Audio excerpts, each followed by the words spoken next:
Y'all, beauty and company is on point, y'all. I mean, look around. Look around.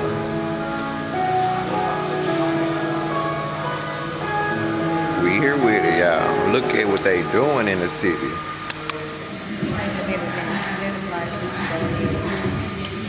How you doing? What's up, what's up? Going on? Okay. When is it? April 8th. Okay, that's the So they did the strategy because their parties they go crazy. They just did, and she was on the show. She was on somebody's show, and she announced it too. Yeah, but they was playing. They was playing. So this was so that was she saying. So he was saying this week already.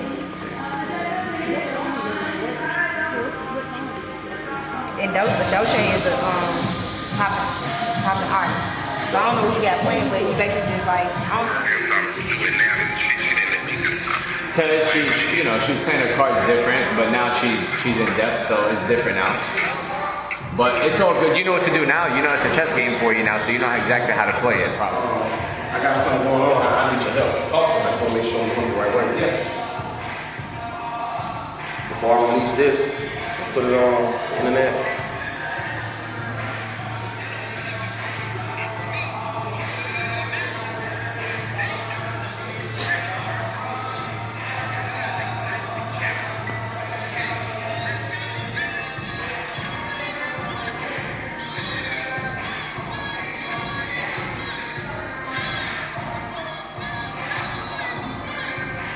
Are you kidding me, bro?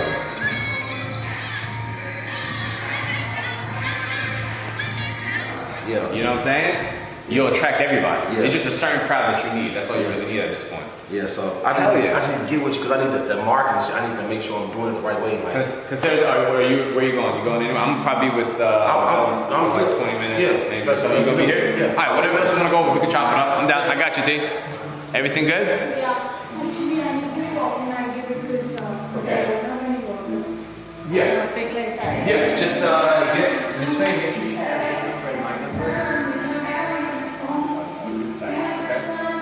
Yeah, her, me and you and her. And then that's straight up 3, and then today, you're gonna send it to me like this. They're busy downstairs. They're rocking, they're rolling. Hey Siri, call Amjad.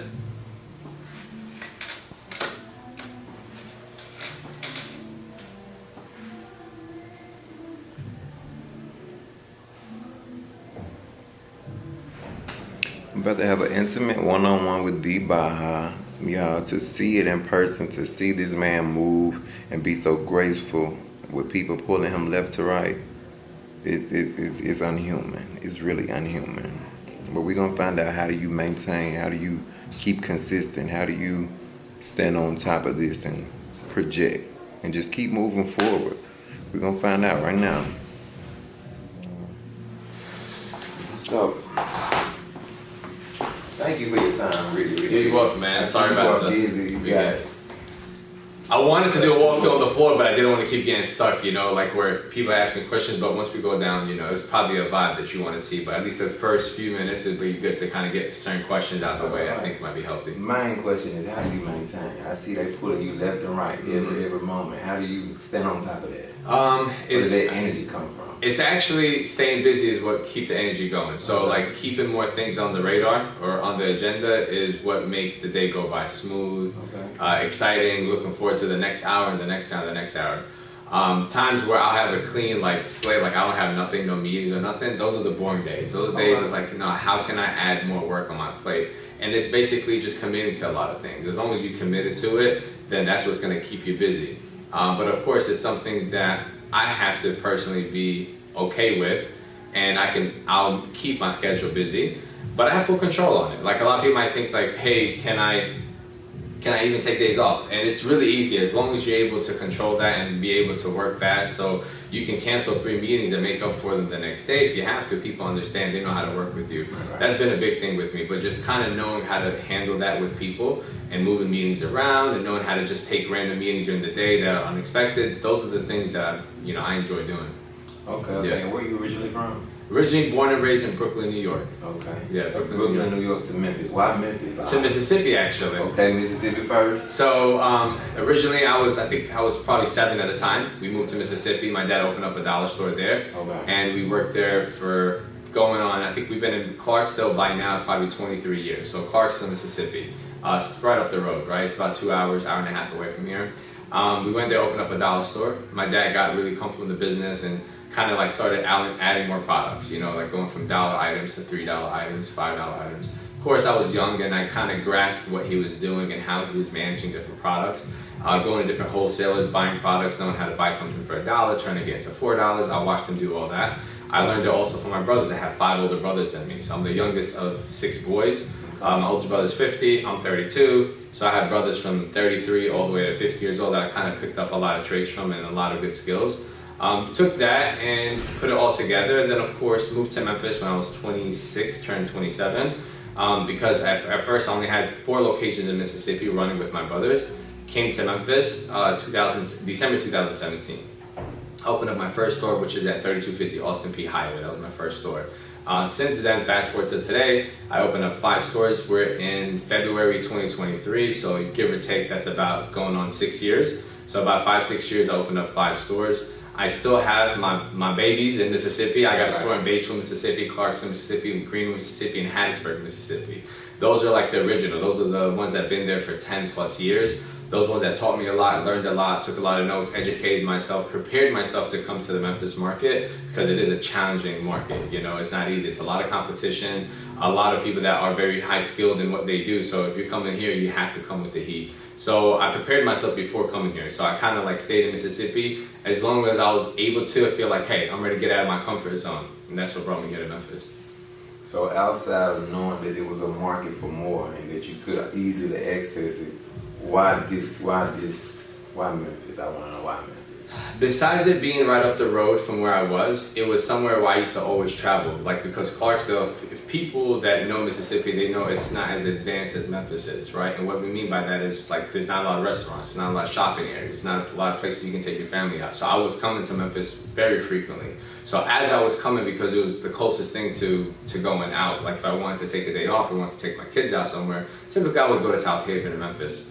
As I was coming over this course of years, I was getting really interested in the city. I started liking it. I was like, okay, this is somewhere I can move my family, move my kids, you know, somewhere they can adapt, they can have a lot of things and social things to do. Okay. But before doing so, let me come here, open up a business to make sure I can secure the bag. Do you hear the mindset? Yeah. So so for 18 months actually, 18 months, about a year and a half, almost 2 years, I was driving 3 hours a day, hour and a half, hour 40 minutes going, hour 40 minutes after work, working 13 hours a day for a year and a half before I moved my entire family out here.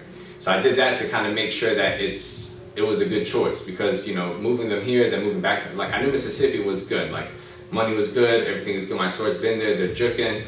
But coming here, just because I thought I knew the game and just dragging everybody here, then what if I failed? What if it didn't work out for me like I expected it, right?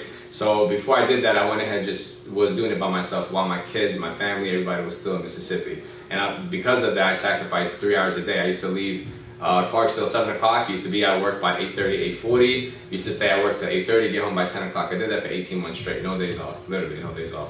I did that. Once I figured everything was good, I opened up my second location, which is on Winchester Road.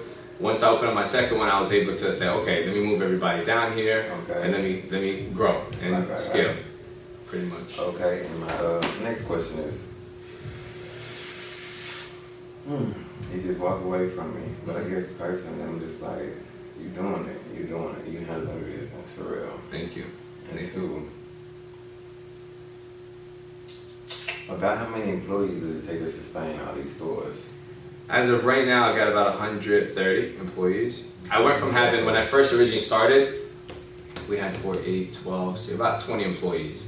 So from 2017 to now, it grew from that to about 130, 140 on rotation right now that work with me. But that's what it takes. That's what it takes. It takes that big team, because without it, I mean, you can't run the show with 1 or 2 people in each store. So what I do is I try to get people that's ready to challenge themselves. You know, I interview all day. So all I do is people might say, I personally still like to do the groundwork, which is the interviewing, seeing the people that work for me, the people that make minimum wage all the way to the people that make 100,000 a year. I talk to both of them to understand where is it. So, because sometimes that person has that minimum wage, which a lot of people start there in the beginning if they're just, zero experience, they just started, first job ever, and then they scale to making $20 an hour within the course of a year. It's amazing to see that, Some of these people still work with me. I'm making 6 figures a year now, So that's the amazing part. But seeing people scale, seeing them build families, seeing them be able to buy cars, buy homes working with you, that's the best feeling. It feels good because they're growing within. And then even after 5 or 10 years, if they want to leave, it's good. At least by then they took a lot of knowledge because I prepared them not just for working here, but for the real world too.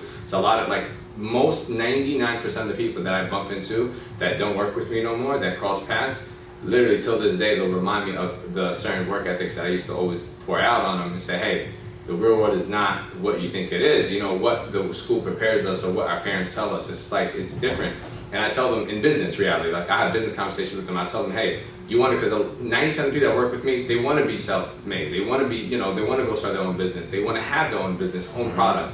So learn it, see how it's getting done, and take it into your own basically way and turn it into your way. But take up what you can learn because my stores, we get about 2,000 transactions a day between all my stores. So take up from every store. Every store is different. Like my East Memphis store is different than my North Memphis store. My South Memphis store is different than my East Memphis store. So you got to learn from each one and what the customers, what they're asking for, and take all that and just kind of bubble it up and say, okay, well now I can go open up a shop and I know how to be successful. Or I know how to go start my own hairline and I know how it's going to work. I know what price point to sell it for because I worked in 5 different stores with Beating Company. And I know, hey, from all these, I know exactly where it lands, where it's a good price to pay for bundles. I know where's a good location to open up a salon. You learn all that. So take all that and just kind of run with it. And I tell people that all the time. And literally till this day, I enjoy talking to them, especially people that don't work for me. I enjoy hey, how's your journey been? Where'd you go? How'd you end up?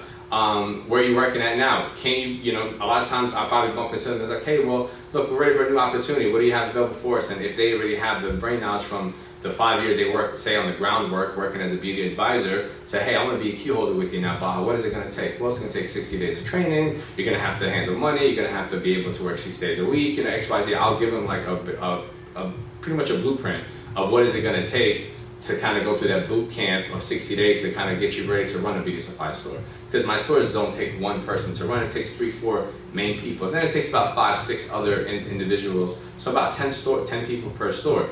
But these are people that work, sometimes open and close, take 2 days off a week, they have families, so you want to make sure you get the right people that's in your stores to still kind of keep it family oriented instead of corporate, because a lot of times corporate takes away the real customer service, and you get the lack of real hands-on ethics, from the employee as far as hey, how you doing? Have a nice day. That's so boring these days. So you got to teach them hey, how can you work with them? How can you level down with the customer? Work with them, manage, give them better prices, put them in your reward system. Give them call them when there's promotion. She might have came today, she didn't have enough. Call the next day when it goes on sale. Say, hey man, that hair you wanted, it was $39. Well, it's on sale for $29.99 now. It fits in your price. So get very hands-on with the customers because that's what it takes to have a successful store. It's more simple than they walk in, they walk out because you won't make it like that.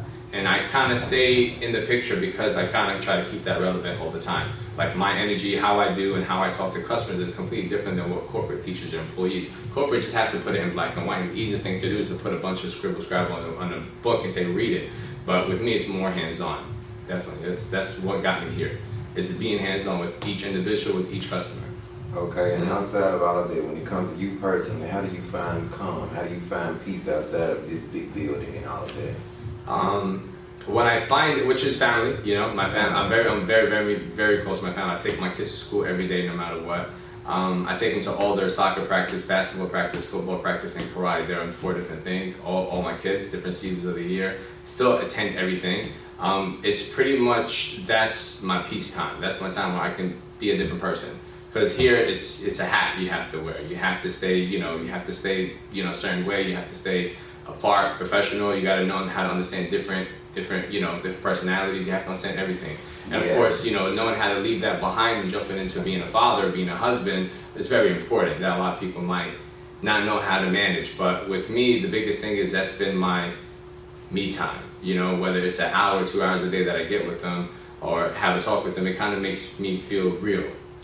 Here, I'm not saying that it's different, but you you have a big toll that you have to carry.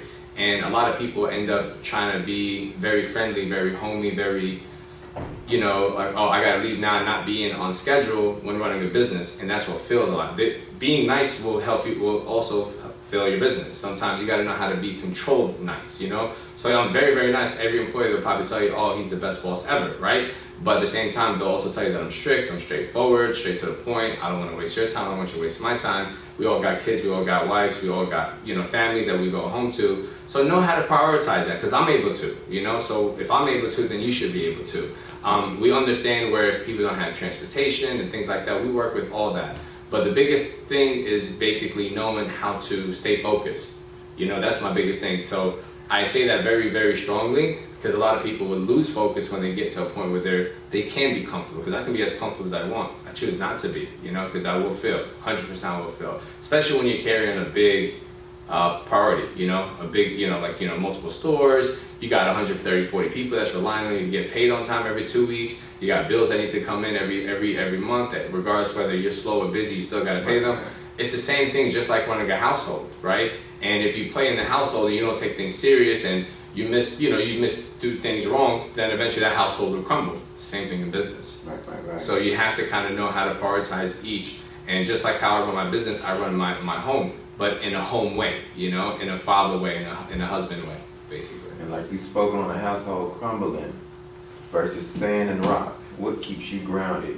What are you rooted in? How does this energy come from you so fluidly?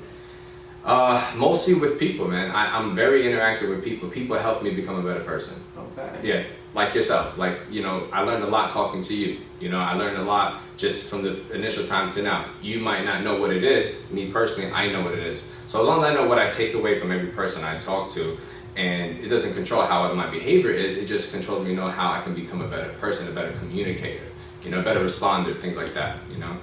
But that's the biggest thing. You know, knowing how to be okay with talking to a wife when she's high or at her low, knowing how to talk to your kids when they're high or they're low, knowing how to talk to your employees at their high or low, knowing how to handle that and still stay neutral is major. And that's something that I continue to get better at by learning and talking to different people every day, different individuals. Doesn't matter who walks in the room. Okay. Well, I won't hold you any longer. No, you're good. Thank you. I appreciate you for I your time. appreciate you. Thank you. Grace of my presence and drop Thank the you. knowledge that you dropped on me. Thank It's you. much appreciated. I appreciate you. Blessed Thank to be here. Thank you. Blessed to My be pleasure. here. My pleasure. Yes, sir. Thank you so much.